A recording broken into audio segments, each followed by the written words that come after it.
अथ एकोनविंशोऽध्यायः परीक्षित का अनशन व्रत और सुखदेव जी का आगमन। सूत जी कहते हैं, राजधानी में पहुंचने पर राजा परीक्षित को अपने उस निंदनीय कर्म के लिए बड़ा पश्चाताप हुआ। वे अत्यंत उदास हो गए और सोचने लगे, मैंने निरपराध एवं अपना तेज छिपाए हुए ब्राह्मण के साथ अनार्य पुरुषों के समान बड़ा नीच व्यवहार किया। यह बड़े खेद की बात है। अवश्य ही उन महात्मा के अपमान के फलस्वरूप शीघ्र से शीघ्र मुझ पर कोई घोर विपत्ति आवेगी। मैं भी ऐसा ही चाहता हूँ, क्योंकि उससे मेरे पाप का प्रायश्चित हो जाएगा और फिर कभी मैं ऐसा काम करने का दुस्साहस नहीं करूँगा। ब्राह्मणों की क्रोधाग्नि आज ही मेरे राज्य, सेना और भरे पूरे खजाने को जलाकर खाक कर दे, जिससे फिर कभी मुझ दुष्ट को ब्राह्मण, देवता और गौओं के प्रति ऐसी पाप बुद्धि न हो। वे इस प्रकार चिंता कर ही रहे थे कि उन्हें मालूम हुआ ऋषि कुमार के साप से तक्षक मुझे डसेगा। उन्हें वह धधकती हुई आग के समान तक्षक का डसना बहुत भला मालूम हुआ। उन्होंने सोचा कि बहुत दिनों से मैं संसार में आसक्त हो रहा था, अब मुझे शीघ्र वैराग्य होने का कारण प्राप्त हो गया। वे इस लोक और परलोक के भोगों को तो पहले से ही तुच्छ और त्याज्य समझते थे, अब उनका स्वरूपतः त्याग करके भगवान श्री कृष्ण के चरण कमलों की सेवा को ही सर्वोपरि मानकर आमरण अनशन व्रत लेकर वे गंगा तट पर बैठ गए। गंगा जी का जल भगवान श्री कृष्ण के चरण कमलों का वह पराग लेकर प्रवाहित होता है, जो श्रीमती तुलसी की गंध से मिश्रित है। यही कारण है कि वे लोकपालों के सहित ऊपर नीचे के समस्त लोकों को पवित्र करती हैं। कौन ऐसा मरणासन्न पुरुष होगा जो उनका सेवन न करेगा। इस प्रकार गंगा जी के तट पर आमरण अनशन का निश्चय करके उन्होंने समस्त आसक्तियों का परित्याग कर दिया और वे मुनियों का व्रत स्वीकार करके अनन्य भाव से श्री कृष्ण के चरण कमलों का ध्यान करने लगे। उस समय त्रिलोकी को पवित्र करने वाले बड़े बड़े महानुभाव ऋषि मुनि अपने शिष्यों के साथ वहां पधारे।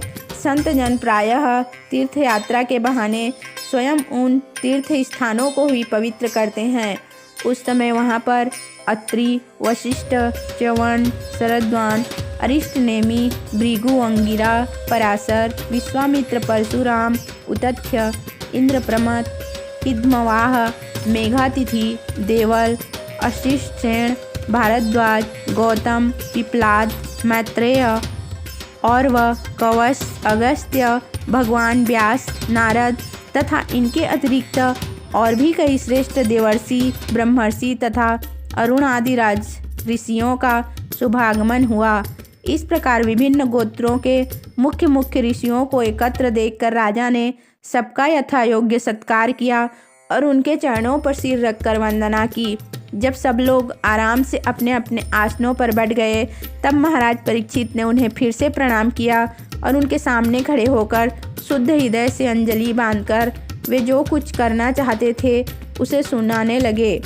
राजा परीक्षित ने कहा, अहो, समस्त राजाओं में हम धन्यतम हैं, क्योंकि अपने शील स्वभाव के कारण हम आप महापुरुषों के कृपा पात्र बन गए हैं। राजवंश के लोग प्रायः निंदित कर्म करने के कारण ब्राह्मणों के चरण धोवन से दूर पड़ जाते हैं।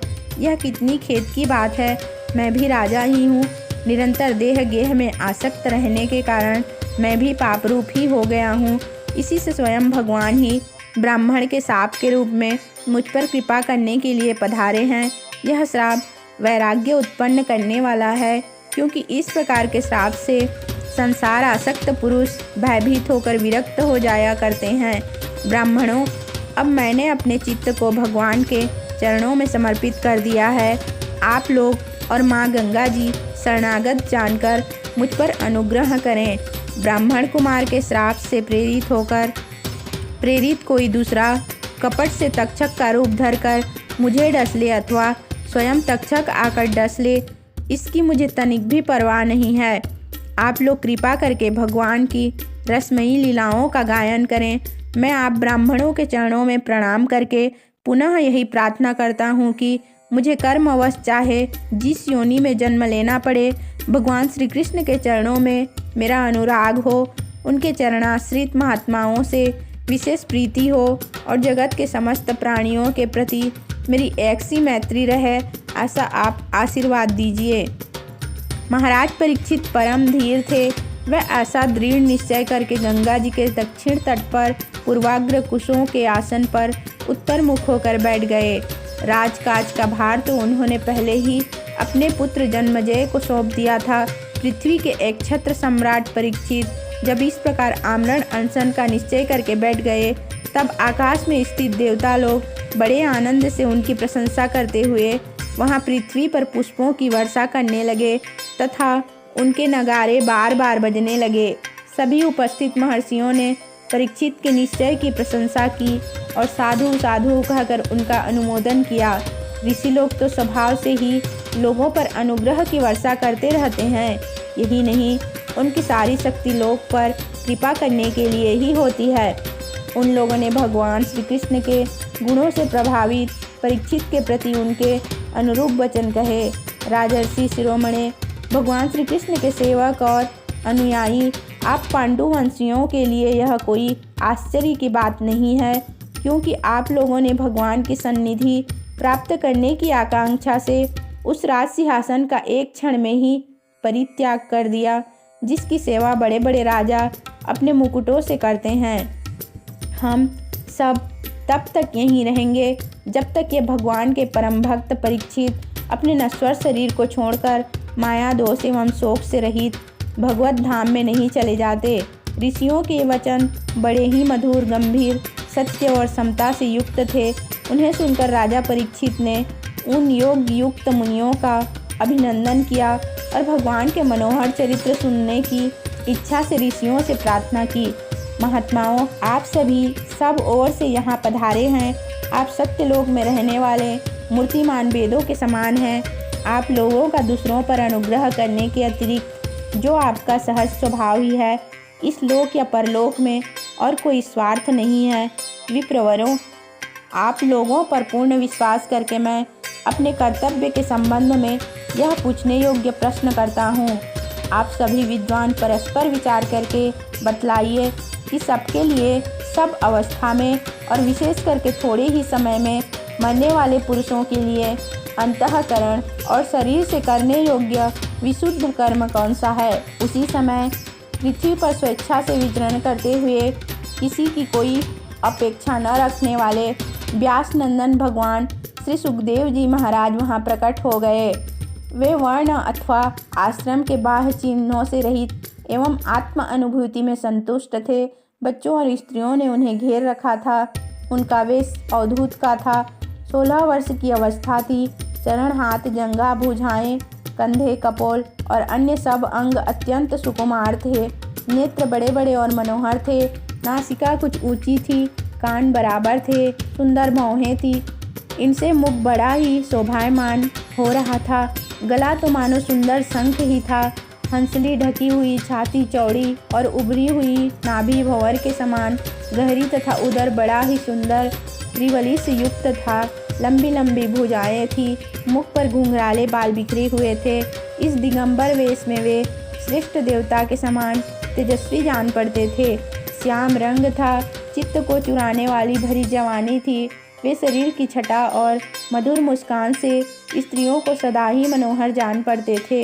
यद्यपि उन्होंने अपने तेज को छिपा रखा था, फिर भी उनके लक्षण जानने वाले मुनियों ने उन्हें पहचान लिया और वे सबके सब अपने अपने आसन छोड़कर उनके सम्मान के लिए उठ खड़े हुए। राजा परीक्षित ने अतिथि रूप से पधारे हुए श्री सुखदेव जी को सिर झुकाकर प्रणाम किया और उनकी पूजा की। उनके स्वरूप को न जानने वाले बच्चे और स्त्रियां उनकी यह महिमा देखकर वहां से लौट गए। सबके द्वारा सम्मानित होकर श्री सुखदेव जी श्रेष्ठ आसन पर विराजमान हुए। ग्रह, नक्षत्र और तारों से घिरा हुए चंद्रमा के समान ब्रह्मर्षि, देवर्षि और राजर्षियों के समूह से आवृत श्री सुखदेव जी अत्यंत शोभायमान हुए। वास्तव में वे महात्माओं के भी आदरणीय थे। जब प्रखर बुद्धि श्री सुखदेव जी शांत भाव से बैठ गए, तब भगवान के परम भक्त परीक्षित ने उनके समीप आकर और चरणों पर सिर रखकर प्रणाम किया। फिर खड़े होकर हाथ जोड़कर नमस्कार किया। उसके पश्चात बड़ी मधुर वाणी से उनसे यह पूछा। परीक्षित ने कहा, ब्रह्म स्वरूप भगवान, आज हम बड़भागी हुए, क्योंकि अपराधी क्षत्रिय होने पर भी हमें संत समागम का अधिकारी समझा गया। आज कृपापूर्वक अतिथि रूप से पधार कर आपने हमें तीर्थ के तुल्य पवित्र बना दिया। आप जैसे महात्माओं के स्मरण मात्र से ही गृहस्थों के घर तत्काल पवित्र हो जाते हैं। फिर दर्शन, स्पर्श, पाद प्रक्षालन और आसन दान आदि का सुअवसर मिलने पर तो कहना ही क्या है। महायोगिन, जैसे भगवान विष्णु के सामने दैत्य लोग नहीं ठहरते, वैसे ही आपकी सन्निधि से बड़े बड़े पाप भी तुरंत नष्ट हो जाते हैं। अवश्य ही पांडवों के सुहृद भगवान श्री कृष्ण मुझ पर अत्यंत प्रसन्न हैं। उन्होंने अपने फुफेर भाइयों की प्रसन्नता के लिए उन्हीं के कुल में उत्पन्न हुए मेरे साथ भी अपनेपन का व्यवहार किया। भगवान श्री कृष्ण की कृपा न होती तो आप शरीक एकांत वनवासी अव्यक्त गति परम सिद्ध पुरुष स्वयं पधार कर इस मृत्यु के समय हम जैसे प्राकृत मनुष्यों को क्यों दर्शन देते। आप योगियों के परम गुरु हैं, इसलिए मैं आपसे परम सिद्धि के स्वरूप और साधन के संबंध में प्रश्न कर रहा हूँ। जो पुरुष सर्वथा मरणासन्न है, उसको क्या करना चाहिए भगवान? साथ ही यह भी बतलाइए कि मनुष्य मात्र को क्या करना चाहिए। ये किसका श्रवण, किसका जप, किसका स्मरण और किसका भजन करे तथा किसका त्याग करें। भगवत स्वरूप मुनिवर, आपका दर्शन अत्यंत दुर्लभ है, क्योंकि जितनी देर एक गाय दूही जाती है गृहस्थों के घर पर, उतनी देर भी तो आप नहीं ठहरते। सूत जी कहते हैं, जब राजा ने बड़ी ही मधुर वाणी में इस प्रकार संभाषण एवं प्रश्न किए, तब समस्त धर्मों के मर्मज्ञ व्यासनंदन भगवान श्री सुखदेव जी उनका उत्तर देने लगे। जय श्री कृष्ण।